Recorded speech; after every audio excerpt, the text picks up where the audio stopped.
At 6 months, there are a series of developmental red flags that we as health professionals look for to indicate that a baby may need a little bit of help. These red flags help us to identify and treat potential problems early, which will reduce the overall time that a little one requires treatment as well as the potential impact. As parents, you are in the best position to notice these red flags if and when they occur, but you will only be able to recognize them if you know what to look for. So let's walk through each of these red flags and how you can identify them and what they might mean.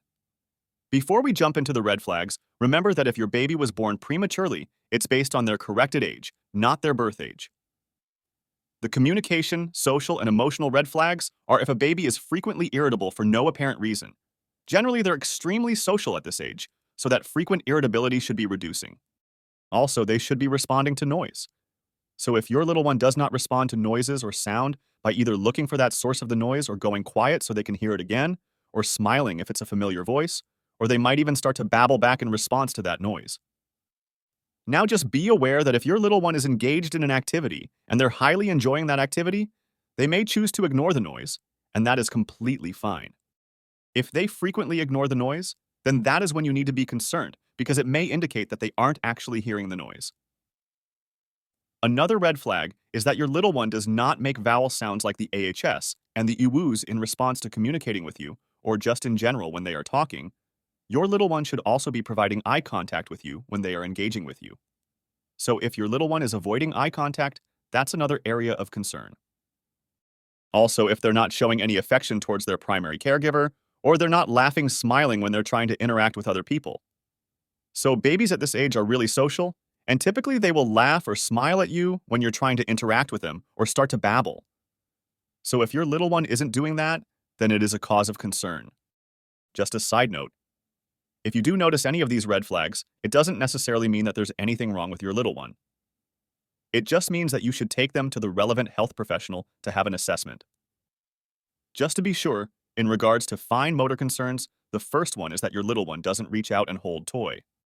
So at this age, they should definitely be able to reach out when they're lying on their back to grab a toy, and they should be able to hold it.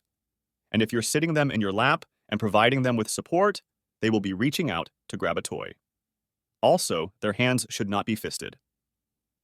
So if your little one's hands are clenched, then it might be an indication that they need to go see an occupational therapist because we need those hands to be open so that they can start to grab and interact with toys.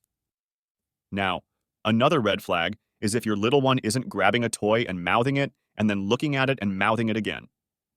That is how they actually play with toys at this age. It's a lot of time spent in their mouth, and that's because they don't yet have the ability to move their hands so well to manipulate the toy. But they have the ability to hold the toy in the hand and look at it and then place it in their mouth and then bring it back out. Your little one should also be able to bring their hands to the middle of their body when they are lying on their back. So if your little one can't yet bring their hands to the middle of the body, then that is a red flag for your little one's fine motor skills to develop. Well, we need them to be able to visually track a toy. So if your little one is not yet able to visually track a toy, then that is a red flag. And the way you assess if your little one can do this is you lay them on the floor and you simply hold a toy above their head in the middle of their body, and you move that toy slowly from one side to the other. And they should also be able to follow the toy from above their head to below as well. Now, their eyes should also be extremely well coordinated.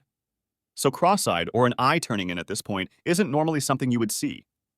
And if that's something you're seeing, then it's definitely an indication that your little one needs to go and get their vision assessed. Before we get into the gross mode of red flags, if you haven't already, make sure you download my free developmental checklist by clicking the link in the description box below. So the first gross motor red flag is that your little one's head falls constantly to the same side. So when you are supporting your little one up and sitting, or when they're lying on their back or they're in tummy time, what you should see is that their head is straight and it's in line with the middle of their body. It shouldn't be tilting to one side. And if you notice that your baby's head is tilting to one side and that chin is slightly tucked and they're unable to follow a moving toy when you place them on their back by moving their head from one side to the other, then it is an indication that they need to go and see a pediatric physiotherapist to assess whether or not they have positional torticollis. Because if this is left untreated, it can affect your baby's posture, and it can also result in them favoring one side of the body. The second red flag is that there is a difference between the right or left-hand side of the body in regards to strength, movement, or tone. So at this age, they should definitely be able to use both sides of the body equally. There shouldn't be a dominant side, and there shouldn't be a side that is more stiff than the other side. Also, they shouldn't have extremely floppy muscles. So when they're lying on their back, your little one should definitely be able to reach up against gravity and grab those toys and also be lifting both legs off the ground. The next red flag is that they hold their arms back and have stiff legs when they're held in standing. And the fourth red flag is that they have poor head control and are unable to lift their head.